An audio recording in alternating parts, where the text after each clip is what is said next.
ನಮಸ್ಕಾರ ಸ್ನೇಹಿತರೆ, ಪಾರೆಗದ್ದೆಯ ಮತ್ತೊಂದು ಎಪಿಸೋಡ್ಗೆ ಸ್ವಾಗತ. ಸ್ನೇಹಿತರೆ, ಒಂದು ಭಯಂಕರ ಘಟನೆ ಚನ್ನಪಟ್ಟಣ ನಗರದ ಹೌಸಿಂಗ್ ಬೋರ್ಡ್ ಬಡಾವಣೆಯಲ್ಲಿ ನಡೆದಿದೆ. ಒಂದು ಒಂಟಿ ಕಾಡಾನೆ ವಸತಿ ಪ್ರದೇಶಕ್ಕೆ ನುಗ್ಗಿ ತನ್ನ ದಾಂಧಲೆಯನ್ನು ಪ್ರಾರಂಭಿಸಿತು. ಒಂದು ಹಸು ಬಲಿಯಾಯಿತು. ಒಂದು ಕಾರು ಸಂಪೂರ್ಣವಾಗಿ ಹಾನಿಗೊಳಗಾಯಿತು. ಇಬ್ಬರು ಗಾಯಗೊಂಡಿದ್ದಾರೆ. ಬಡಾವಣೆಯಲ್ಲಿ ಭಯದ ವಾತಾವರಣ ನಿರ್ಮಾಣವಾಗಿ ಜನರು ಮನೆಗಳಿಂದ ಹೊರಬರಲು ಹೆದರುವ ಸ್ಥಿತಿ ಉಂಟಾಗಿತ್ತು.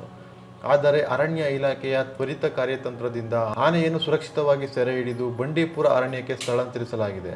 ಈ ಘಟನೆಯ ಪೂರ್ಣ ವಿವರಗಳು, ಅರಣ್ಯ ಇಲಾಖೆಯ ಪ್ರತಿಕ್ರಿಯೆ ಮತ್ತು ಮಾನವ ವನ್ಯಜೀವಿ ಸಂಘರ್ಷದ ಬಗ್ಗೆ ಈ ಎಪಿಸೋಡ್ನಲ್ಲಿ ವಿವರವಾಗಿ ನೋಡೋಣ. ಈ ವಿಡಿಯೋವನ್ನು ಕೊನೆವರೆಗೂ ಮಿಸ್ ಮಾಡದೆ ನೋಡಿ. ಸ್ನೇಹಿತರೆ, ಸೋಮವಾರ ಬೆಳಿಗ್ಗೆ ಚನ್ನಪಟ್ಟಣ ತಾಲೂಕಿನ ಕೂಡ್ಲೂರು ಭಾಗದಿಂದ ಬಂದ ಒಂಟಿ ಸಲಗವು ನಗರದ ಹೌಸಿಂಗ್ ಬೋರ್ಡ್ ಬಡಾವಣೆಗೆ ನುಗ್ಗಿತ್ತು. ತಾಲೂಕು ಅಧಿಕಾರಿಗಳು ಮತ್ತು ಅರಣ್ಯ ಇಲಾಖೆಗೆ ಮುನ್ನೆಚ್ಚರಿಕೆಯ ಸಂದೇಶ ಬಂದಿತ್ತು. ಆದರೂ ಆನೆಯು ಬಡಾವಣೆಯ ರಸ್ತೆಗಳಲ್ಲಿ ದಿಕ್ಕಪಾಲಾಗಿ ಓಡಾಡುತ್ತಾ ಭಯದ ವಾತಾವರಣ ಸೃಷ್ಟಿಸಿತ್ತು. ಮಧ್ಯಾಹ್ನದ ವೇಳೆಗೆ ಅದು ಬಳ್ಳಾರಿ ಮೂಲದ ರಾಮಪ್ಪ ಅವರ ಗುಡಿಸಲಿಗೆ ನುಗ್ಗಿ ಅದನ್ನು ಸಂಪೂರ್ಣವಾಗಿ ಧ್ವಂಸಗೊಳಿಸಿತು. ಆ ಸಮಯದಲ್ಲಿ ರಾಮಪ್ಪ ಅವರಿಗೆ ಸಣ್ಣ ಪುಟ್ಟ ಗಾಯಗಳಾಗಿದ್ದವು, ಆದರೆ ಅವರು ಪ್ರಾಣಾಪಾಯದಿಂದ ಪಾರಾಗಿದ್ದರು. ಅದೇ ಬಡಾವಣೆಯಲ್ಲಿ ಮನೆ ಎದುರಿಗೆ ನಿಂತಿದ್ದ ಗೀತಾ ಅವರು ಆನೆಯನ್ನು ಏಕಾಏಕಿ ಕಂಡು ಆಘಾತಗೊಂಡು ಕುಸಿದು ಬಿದ್ದರು. ಅವರಿಗೆ ಗಾಯವಾಗಿದ್ದು ಚನ್ನಪಟ್ಟಣ ತಾಲೂಕು ಆಸ್ಪತ್ರೆಗೆ ದಾಖಲಿಸಲಾಗಿದೆ. ಇನ್ನು ಕೊಟ್ಟಿಗೆಯಲ್ಲಿ ಕಟ್ಟಿಹಾಕಿದ್ದ ಹಸುವೊಂದನ್ನು ಆನೆ ತಿವಿದು ಬಲಿ ಪಡೆದಿದೆ. ಮತ್ತೊಂದು ಹಸುವಿಗೆ ಗಾಯವಾಗಿದೆ. ಮನೆ ಮುಂದೆ ನಿಲ್ಲಿಸಿದ್ದ ಒಂದು ಕಾರನ್ನು ಗುದ್ದಿ ಕಾಲಿನಿಂದ ತುಳಿದು ಜಖಂಗೊಳಿಸಿತು.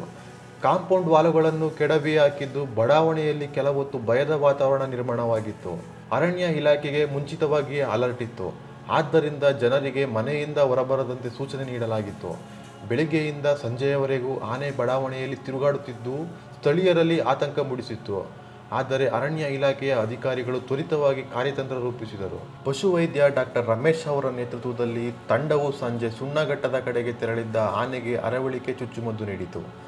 ಆನೆ ಪ್ರಜ್ಞೆ ತಪ್ಪಿ ಬಿದ್ದ ನಂತರ ರಾತ್ರಿ 7:30 ಸುಮಾರಿಗೆ ಲಾರಿಯಲ್ಲಿ ಬಂಡೀಪುರ ಅರಣ್ಯಕ್ಕೆ ಸುರಕ್ಷಿತವಾಗಿ ಸ್ಥಳಾಂತರಿಸಲಾಯಿತು.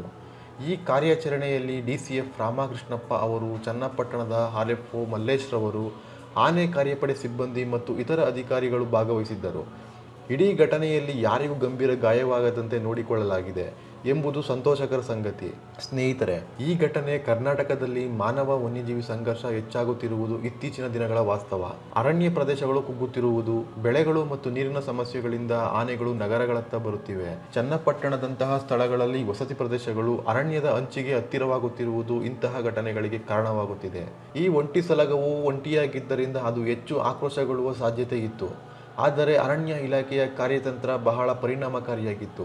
ಮುನ್ನೆಚ್ಚರಿಕೆ ಅಲರ್ಟ್, ಜನರಿಗೆ ಸೂಚನೆ, ವೈದ್ಯಕೀಯ ತಂಡದೊಂದಿಗೆ ಅರವಳಿಕೆ ಚುಚ್ಚುಮದ್ದು ಮತ್ತು ಸುರಕ್ಷಿತ ಸಾಗಣೆ, ಇವು ಎಲ್ಲವೂ ಯೋಜಿತವಾಗಿ ನಡೆದವು.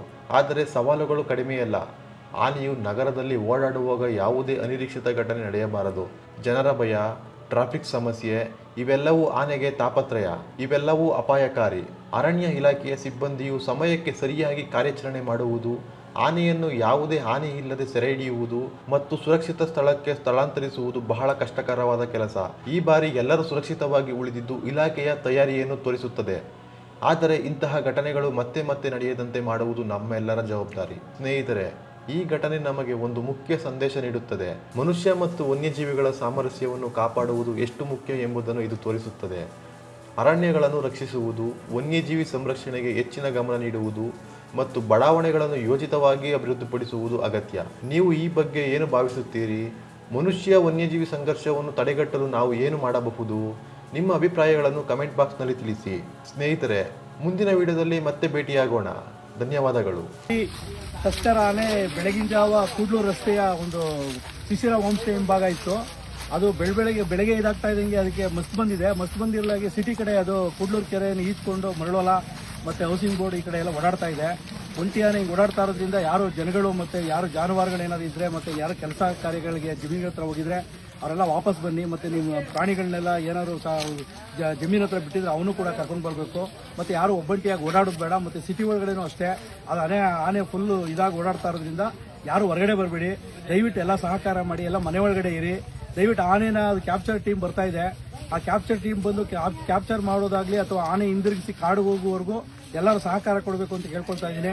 ಯಾರು ಆನೆ ಹಿಂದೆ ಹೋಗೋದಾಗಲಿ, ಆನೆ ವಿಡಿಯೋ ಮಾಡೋದಾಗಲಿ ಮತ್ತು ಆನೆ ನೋಡಬೇಕು ಅನ್ನೋ ಕಾತುರದಲ್ಲಿ ಓಡಾಡೋದಾಗಲಿ ಮಾಡಬೇಡಿ. ದಯವಿಟ್ಟು ಎಲ್ಲರೂ ಸಹಕಾರ ಕೊಡಬೇಕು ಅಂತ ಕೇಳ್ಕೊಳ್ತಾ ಇದ್ದೀನಿ.